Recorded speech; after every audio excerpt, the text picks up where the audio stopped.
Ayun mga lods, magandang araw po sa lahat.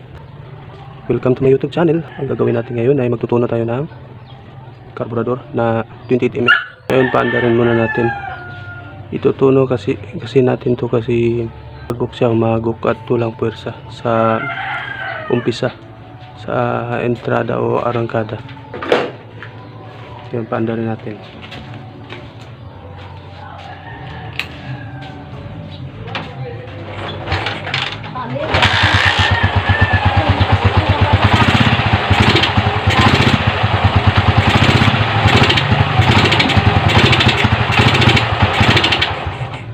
Ayan, naririnig niyo mga lods, mga amigo, na umagok yung 28mm na carburetor.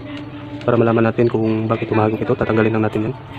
At bago yan, titingnan natin yung spark plug, yung kulay ng kanyang spark plug.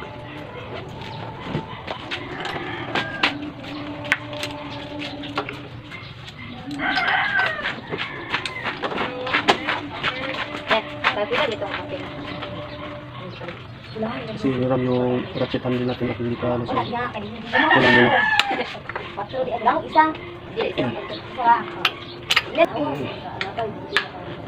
Squirt lang muna yung ginamit natin.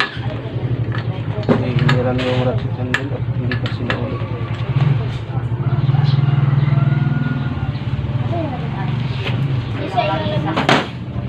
Dapat natin titingnan yung kulay ng sulog ng ating spark plug bago natin itunog yung carburetor natin.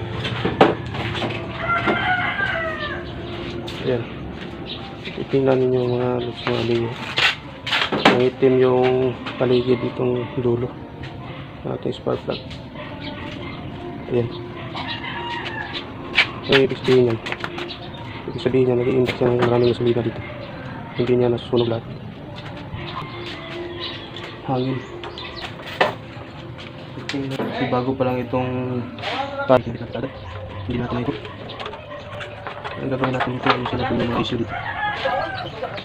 Tanggalan natin.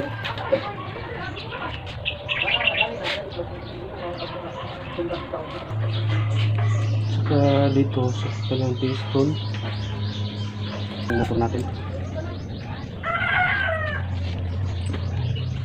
Yung dahilan yung bakit nagwa-wild, tingnan nyo itong guide na to. Ayan. Ayan. Kapain nyo lang ng kuko. Ayan. Napipili natin na magaspang dito sa kanyang hiwa sa gilid. Ayan. Pilihain natin yan. Kamay. Yan kasi yung dahilan, isa sa dahilan kung bakit nag-wild, kasi magaspang siya. Yung kanyang butas ng kanyang guide, itong hiwa dito. At hindi siya babalik agad yung minor kasi hindi ito bababa agad. Tsaka dito yung kanyang spring. Ayan, malambot yung spring. Pwede dagdagan natin mamaya ng spring. Ayan, dito unahin natin yung kanyang piston. Lihain na natin yung kanyang hiwa. Kasi kapag magaspang to ay hindi kaagad babalik yung piston pababa. Hindi kaagad bababa yung piston. At hinto kasi sa gitna kaya nagwa-wild yung motor natin. Kaya lihain na natin na mabuti hanggang sa kuminis siya. Mawala yung kanyang magaspang na texture dito. Kasi isa yan sa dahilan bakit nagwa-wild yung motor. Hindi smooth yung hiwa ng guide.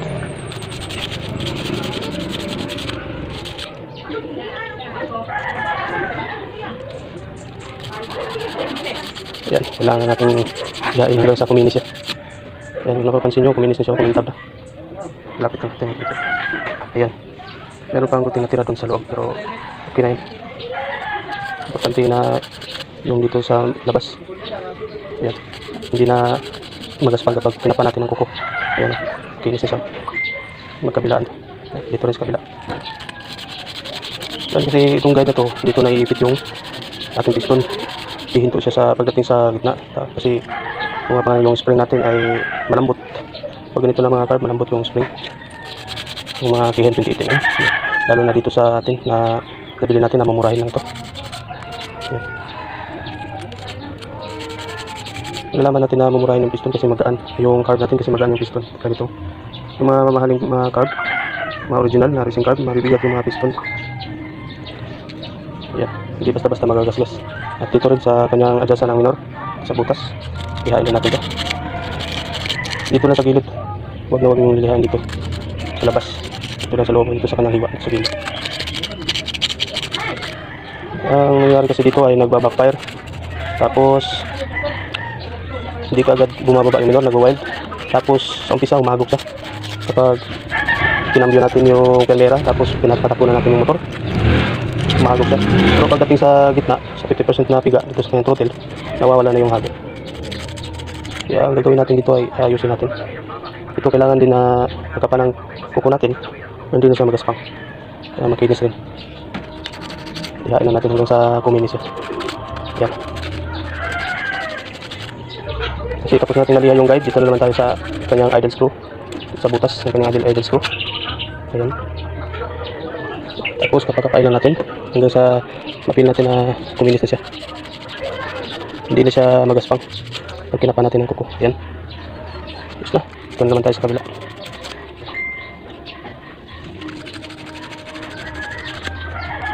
At yung pinakaiwasan natin dito sa carburetor, ayun, tapos na natin naliha yung guide, tapos dito sa kanyang siwa, yung kanyang adjustan ng minor, idle screw. At yung pinakaiwasan natin dito sa carburetor na hindi natin matakpan yung dito sa gitna, ito yung breather, ito sa lalim kasi ma-short yung gasolina. Tapos yung kailangan natin takpan dito sa kabila, yung maliit na outlet dito sa bandang baba, yan. Ito lang yung tatakpan natin ng hose. Tapos yung hose kailangan pasukan natin ng putol na rayos o basta matakpan natin yung dulo nitong hose. Ayan, hindi siya singaw. Kasi yung epekto niya kapag hindi natin natakpan ito ay walang minor. Ayan, bubuksan natin para makita natin yung kanyang mga jet sa loob, yung mga jettings. Medyo matigas. Ayan, tigas nga.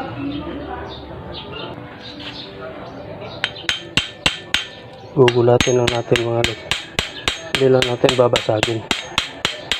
Gugulatin lang natin para lumambot siya. Yan.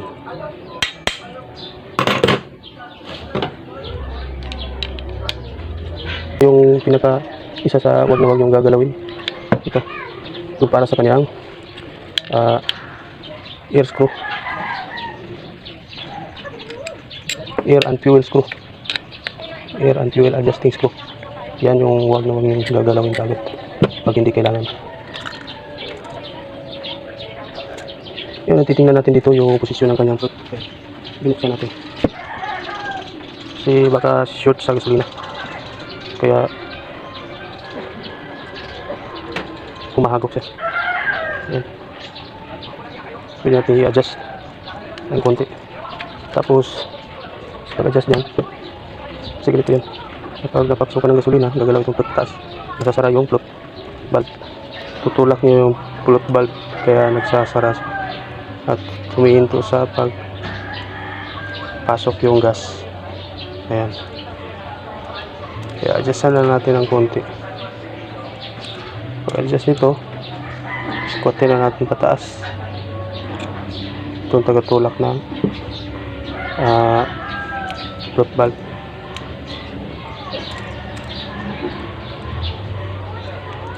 Ayan. Squat pa natin ng konti.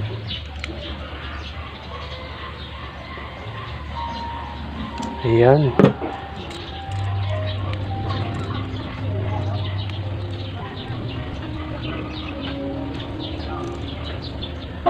Tulak natin ng konti. Ayos. Tapos dito check lang natin kung maluwag yung slow jet at saka dito sa kanyang main jet. Yan, okay naman yung main jet at saka slow jet. Walang mga numero itong mga jet na to.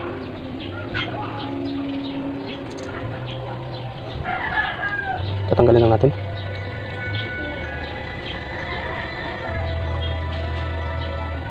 Tigas.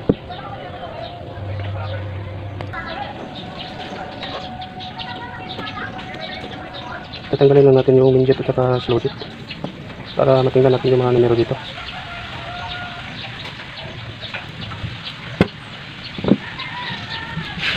Malagay isa 140 yung slow jet, 40 yung slow jet, Napakalaki. 4152. Galing lang natin to. Tingnan natin kung saan siya nakalagay. Buti na natin yung lock. Napakatigas. Kaya natanggal na natin. Tapos tingnan natin kung saan naka-adjust yung prano. Yan, pangatlo siya. Sa gitna. Yan o. Tapos na natin. Ayan. Nasa pangatlo siya. Kaya ang gagawin natin dito, i-adjust natin. Kasi medyo short siya sa gasolina. I-adjust na natin sa pababa. Lagay natin ito sa baba. I-angat natin yung needle.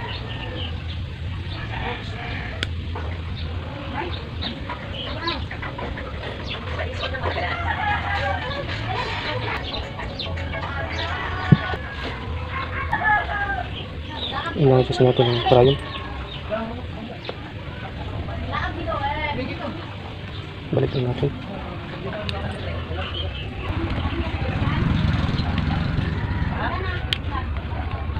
Yan.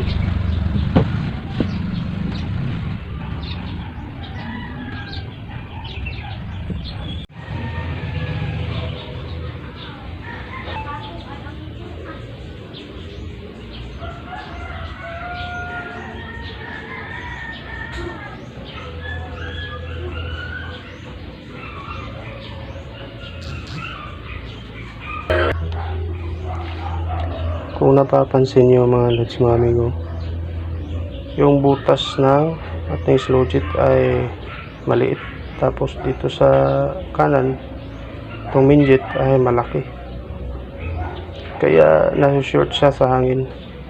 Ang gagawin natin dito, papalitan natin to or bubutasan natin to. Palalakihin natin yung butas ng slow jet. Yan, para hindi siya short sa hangin. Ito, piniga natin. Hindi siya hagok.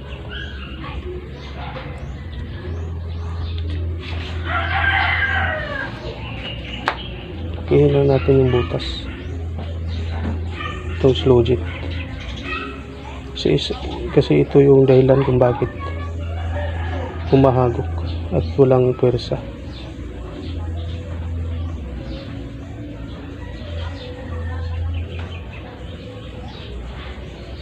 Tulad na rin ng nakastock na yung mga barado na yung mga slow jet.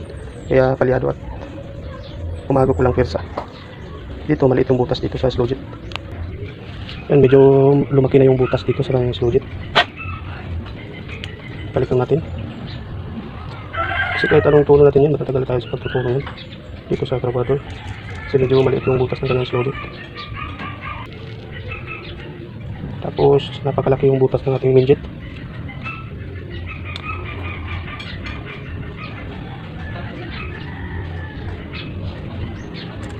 Dito kung 152 itong main jet, dapat 152 itong main jet, tapos itong slow jet 40, dapat magdadagdag tayo 42.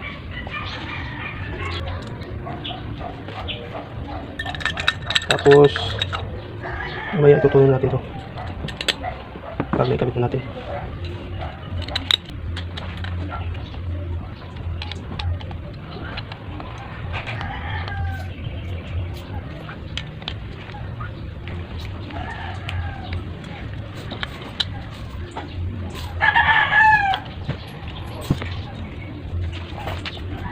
Tapos ito yung spring, dadagdagan lang natin ng spring kasi medyo malambot itong spring ito.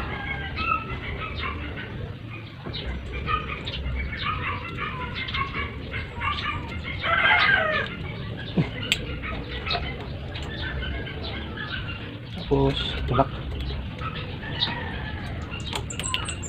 Yan, dalawa na yung spring. Tapos expansive na siya.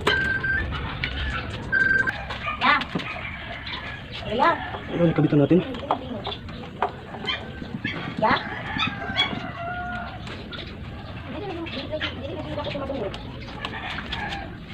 Ay, hello. Pwede ka sa kakuan eh. Dahan-dahan.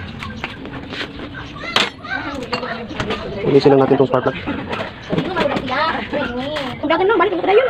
Yan, malinis na yung spark plug. Ha? Malinisan na yung spark plug.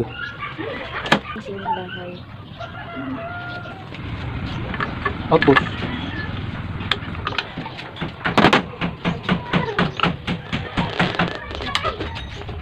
Ila kanto ni Drian pa. Bago Pat. ha? O ba? Pat. Pat.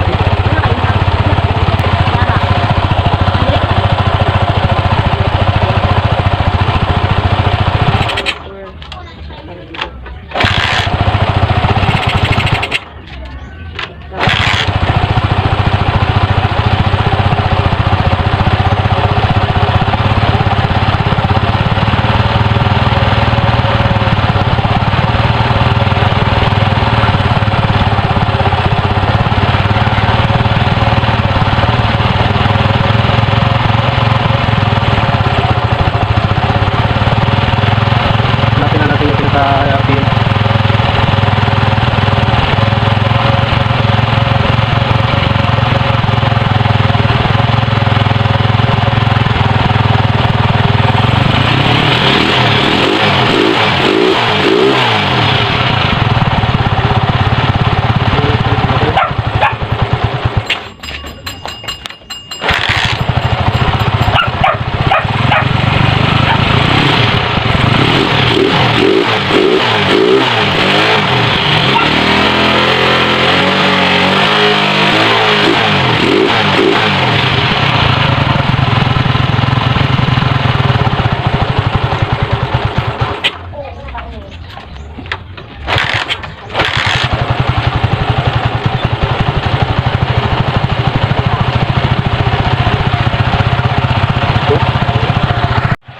Tapos sa pagtutulo nito maligo. Kailangan natin amuyin yung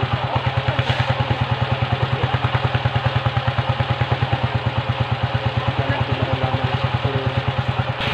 Go, may perminti go, pero ang driver Tapos mamaya yung spark plug titingnan natin. lang sa man ni. Kuan kay naman po nagkuan man po sila yan. Dihaan nagkuan po dito po plus. Ako sa discharge may mahal mga dito. Ang pista wa may ahinti. Hindi magani ang tao. Sampai apa daw siya dito. Lagi daw. Unek! Naglain man mo na yan, di ba? Naa namin balik may dito balik oy. Ay lang, wala ka na kay buta, wala lang. Wala na, wala mo nagbalik. Wala na mo, kahit na mong duha.